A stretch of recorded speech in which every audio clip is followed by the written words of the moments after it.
অনেক ধন্যবাদ। আপনি আওয়ামী লীগের ভবিষ্যৎ কি দেখছেন?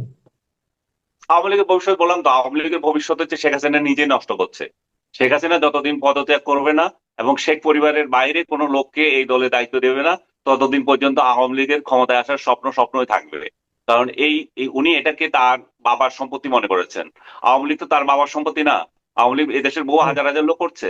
উনি এটাকে বাবার সম্পত্তি মনে করেই, আপনি যে উদাহরণ দিলেন, একটা বিপর্যয়ের পরে নেতৃত্ব চেঞ্জ হয়, নিজে পদত্যাগ করে। উনি তো নির্লজ্জের মতো পদত্যাগ কি করবেন? উনি আরো সাফাই গাচ্ছেন। উনার তো পদত্যাগ করা উচিত, উনার তো পদত্যাগ এবং অবসর দুইটাই যাওয়া উচিত। কিন্তু উনি সেটা যাচ্ছেন না।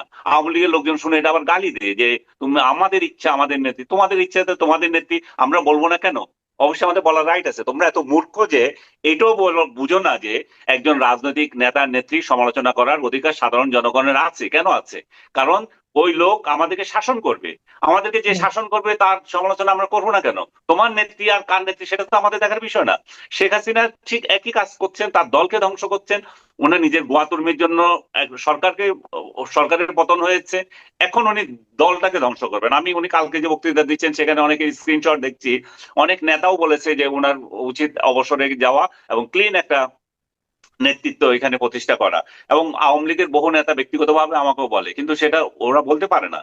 ওনাকে প্রকাশ্যে কোথাও বলতে পারে না যে এই এই নেত্রীর এখন পদত্যাগ করে আমাদের নতুন নতুন নেতৃত্ব আসা উচিত। সেটা তাদের সম্ভব হয় না বলা। ও তাদের যে ধরনের রাজনীতি তারা করে আসছে, এই ধরনের রাজনৈতিক দলগুলো তো স্বৈরতান্ত্রিক ধরনের রাজনীতি করে। তারা বাইরে বড় বড় কথা বলে, গণতন্ত্রের জন্য কথা বলে, নিজের দলেই তো স্বৈরতন্ত্র তারা চালিয়ে যাচ্ছে।